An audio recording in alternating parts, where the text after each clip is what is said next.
पढ़ना है हमें वो क्या है आपका टॉपिक? चक्रवृद्धि ब्याज। पहले आपके इस एक्सरसाइज में बहुत सारे प्रश्न होते थे चक्रवृद्धि ब्याज में, ठीक है। और अब आपके पास बहुत कम क्वेश्चन है, लेकिन वो क्वेश्चन बहुत इंपॉर्टेंट है। वो क्वेश्चन क्या है आपके? बहुत इंपॉर्टेंट है। आई बात समझ में? तो उसमें क्या है खास ये बता देती हूँ मैं आपको। चक्रवृद्धि ब्याज का मतलब क्या होता है, ये बात मैंने आपको शायद पहले बता रखी। चक्रवृद्धि ब्याज का मतलब है, अगर हम पैसे रुपए की बात करें तो पहले हम पैसे रुपए की बात करते हैं। जैसे मान लो कि आपने क्या काम करा, किसी से 100 रुपए उधार लिए। कितने रुपए? 100। और उसने क्या कहा कि भाई जो मैं मतलब आपको उधार दे रहा हूँ उसकी जो ब्याज लेगा, कोई आजकल मुफ्त में तो पैसे देता नहीं है। देता है? नहीं। बहुत कम लोग हैं जो बेचारे ऐसे होंगे कि जितने देंगे उतने ही वापस लेंगे, वरना ज्यादातर लोग अगर आपको मुसीबत के समय पैसे देते हैं तो तुम्हारा फायदा उठाते हैं। वहां भी वो कहेंगे जी हम तो आपसे ब्याज लेंगे, कहते हैं। अगर मान लो उसने बोला कि मैं 10% मासिक ब्याज लूंगा, कितना बोला? 10%। मतलब अगर आपने वो 100 रुपए 1 महीने के लिए लिए, मासिक मतलब महीना, 10% मासिक मतलब आपने 1 महीने के लिए अगर पैसे लिए हैं तो अब जब आप उसे 1 महीने बाद वापस करोगे तो आपसे वो केवल 100 रुपए नहीं लेगा, 100 तो लेगा ही लेगा, प्लस क्या लेगा? 10%। और 100 का 10% जो होता है वो 10 ही होता है। तो इसका मतलब आप उसे कितने रुपए वापस करेंगे? 110। कितने? 110 रुपए। कितने? 110। मान लो किसी कारणवश अगर आप 1 महीने में पैसे नहीं दे पाए, मान लो आप 3 महीने लग गए। कितने महीने लग गए? 3 महीने। तो 3 महीने बाद आप उसे कितने पैसे देंगे? 130। तो बेटा ये तो हुआ साधारण ब्याज। ये क्या हुआ? साधारण। मतलब इसमें क्या है, जो मूल आपका है, जो आपके 100 रुपए क्या है? मूलधन, वो तो मूल फिक्स है और ब्याज हर महीने का लगता रहेगा उसी 100 रुपए पर। आई बात समझ में? तो अगर आपने 3 महीने की बात करी तो 3 महीने बाद आप उसे कितने रुपए देंगे? 130 रुपए। बोलो बात समझ में आ गई कि नहीं आई? लेकिन ये कौन सा ब्याज था? ये था साधारण। कौन सा था?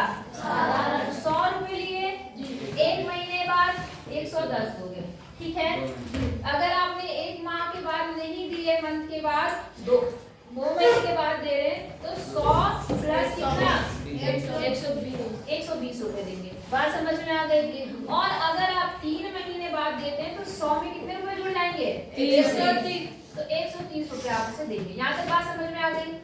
लेकिन अगर आपने यही 100 रुपए चक्रवृद्धि ब्याज की दर से लिए होते, चक्रवृद्धि ब्याज का मतलब समझो, यहाँ पर क्या होता है कि आपको ब्याज के ऊपर भी ब्याज देना पड़ता है। यहाँ पर आपने जो पैसे लिए 100, मैंने कहा वो फिक्स है, केवल ब्याज हर महीने बढ़ेगा।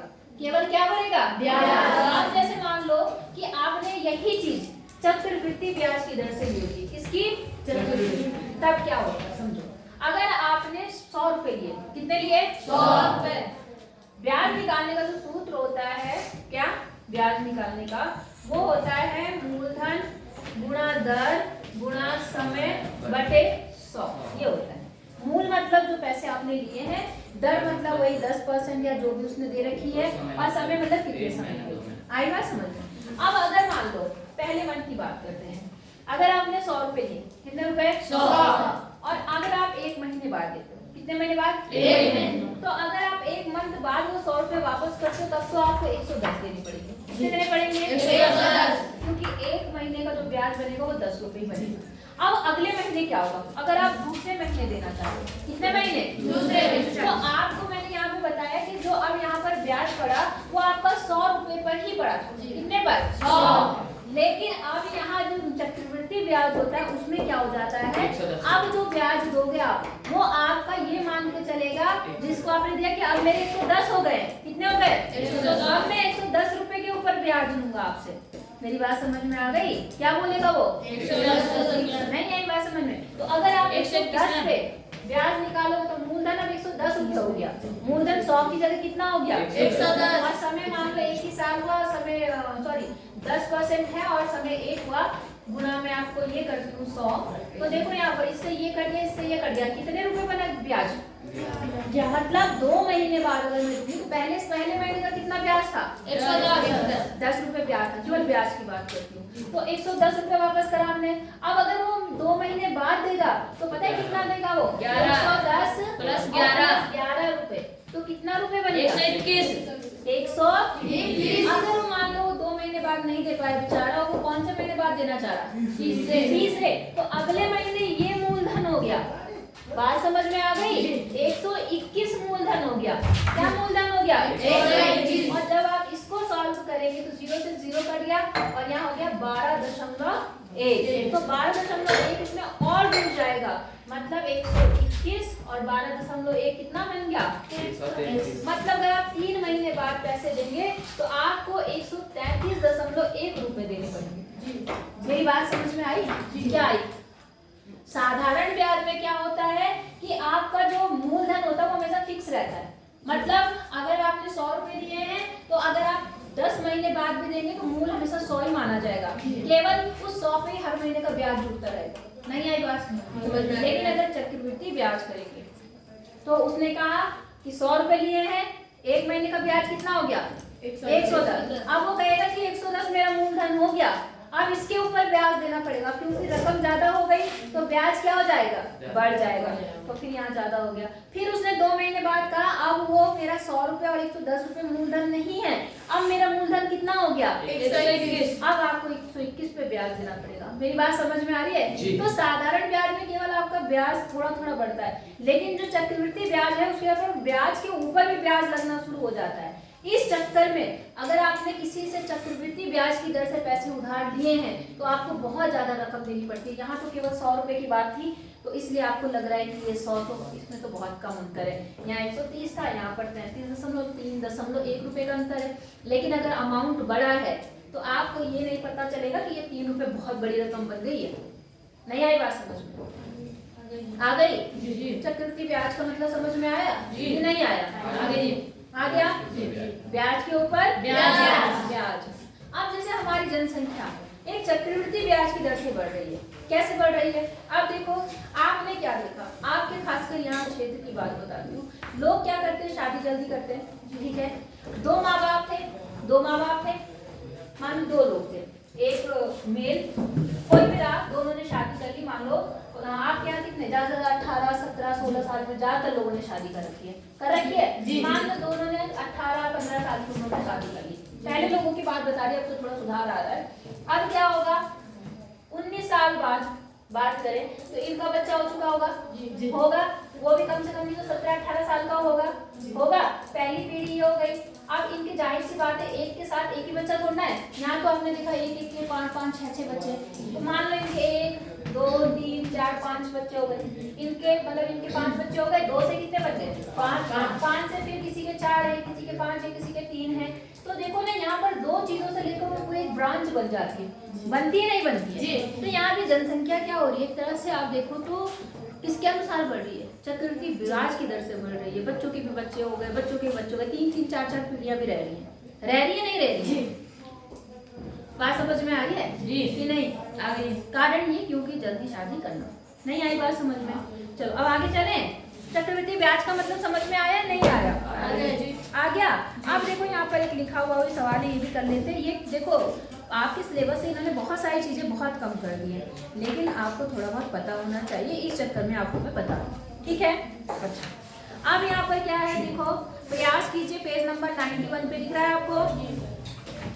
5% वार्षिक दर से। वार्षिक दर मतलब क्या होता है? मतलब मैंने मासिक बोला था तो 1 महीने में ब्याज लगा था। यहाँ क्या बोला है? वार्षिक मतलब 1 साल में लगेगा। कितने में? 1 साल। 5% वार्षिक दर से 15,000 का 2 वर्ष के अंत में ब्याज और भुगतान की जाने वाली राशि आपको निकालनी है। बात समझ में आ गई?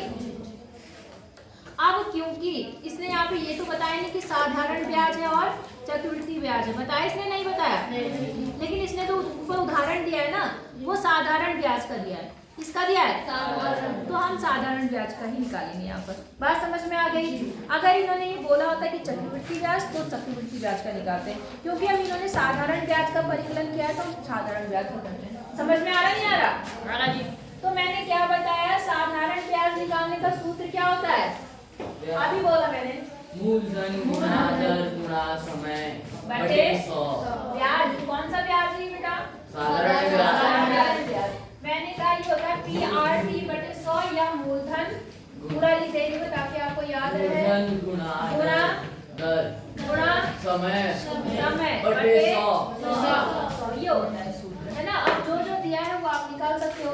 देखो जो दर है, क्या दिया है? दर कितने परसेंट है? 5% वार्षिक। कितना? 5% वार्षिक। दूसरी चीज मूलधन, मूलधन कितना दिया है बताओ? 15,000 रुपए। कितना दिया है? 15,000। और आपको टाइम कितना दे दिया है? 2 वर्ष। ठीक है, तो ब्याज बताना है और ब्याज के साथ आप लास्ट में से कितने पैसे वापस करोगे वो बताना है। तो सूत्र आपको पता है, तो आप लिखेंगे यहाँ पर ब्याज कितना बनेगा। देखो मूलधन कितना है? 15,000 गुणा दर कितना है? 5 गुणा समय कितना है? 2 बटे 1 0 से 1 0 1 0 से 1 0 5 दूनी 10 और 10 को अगर हम इससे गुणा करेंगे तो कितना बन जाएगा? 1500। कितना बन जाएगा? 1500। इसका मतलब उस आदमी का जिसने 15,000 रुपए उधार लिए थे, उसका क्या है, 2 साल बाद उसका ब्याज कितना बना? 1500। तो वो बाद में भुगतान कितने रुपए का करेगा? 1500 प्लस 15,000 कितने का करेगा? 15,000 और प्लस कितना? 1500 और इसे जोड़कर कितना है? 00551 मतलब 16,500 रुपए देगा वो। कितने का? 15,000 रुपए अगर कोई लेगा तो वो कितने वापस करेगा? 16,500। बात समझ में आई है नहीं आई? ये तो नॉर्मल साधारण ब्याज था। अगर चक्रवृद्धि ब्याज होगा तो वो और ज्यादा आएगा, वो अभी देखते हैं। पहले इतना करो, तो चक्रवृद्धि ब्याज कैलकुलेट करेंगे। क्या करेंगे? चक्रवृद्धि ब्याज। आप देखो बेटा, ये चक्रवृद्धि ब्याज जो होता है उसको निकालने का क्या सूत्र होता है? सूत्र होता है आपका A = P1 + R/100 की पावर n। अब ध्यान से समझना ये क्या है। A मतलब होता है मिश्र धन। क्या होता है? मिश्र धन। अगर धन की बात होगी तो मिश्र धन, या बाद में सबसे लास्ट में जो अमाउंट देंगे, या सबसे लास्ट में क्या होगा, ठीक है। तो मिश्र धन मतलब जो आपने भुगतान किया लास्ट में वो। और A मतलब प्रिंसिपल मतलब मूलधन। क्या? मूलधन प्लस 1 तो 1 ही रहा, प्लस R मतलब रेट, दर मतलब रेट, दर हो गई यहाँ पर, और अपॉन 100। और जो ये घात n है, ये घात क्या है? n मतलब समय। n मतलब समय कितने साल के लिए लिया गया है? 5 साल, 10 साल, 20 साल। बात समझ में आ गई? या 2 साल, 3 साल। जैसे मैंने साधारण ब्याज में ही आपका चक्रवृद्धि ब्याज जो था वो अलग अलग निकाला था ना। तो यहाँ पर क्या होगा, यहाँ पर एक ही बार में आपका आंसर आ जाएगा। समझे? अब जैसे पेज नंबर 95 है, दिख रहा है आपको? प्रयास कीजिए, दिख रहा है जी। यहाँ क्या बोल रहा है कि 8,000 रुपए का 2 वर्ष के लिए 5% वार्षिक दर से चक्रवृद्धि ब्याज निकालना है। क्या निकालना है? चक्रवृद्धि ब्याज। और यदि ब्याज क्या है? वार्षिक संयोजित हो। वार्षिक का मतलब है कि साल में एक बार ब्याज दिया जा रहा है। बात समझ में आ रही है? नहीं। अगर लिखता कि छमाही संयोजित हो, क्या बोलता? छमाही। तो इसका मतलब साल में आपको 2 बार ब्याज देना पड़ता। बात समझ में आ गई कि नहीं आई?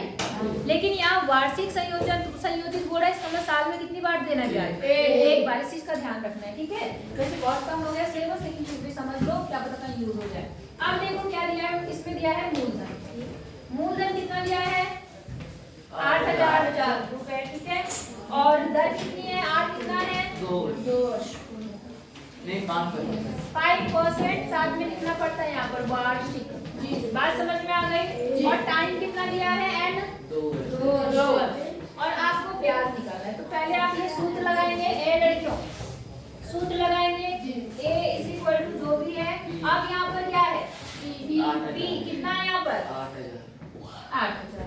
ठीक है, 1 प्लस आर, आर कितना है 5 बटे 100 और टाइम कितना है 2। समझ में आया कैसे मान रखना है? इधर वाली लड़कियों को आगे सवाल आएंगे वो अपने आप करने, इसलिए बता दी मैं, ध्यान से समझना है इस चीज को। आई बात समझ में?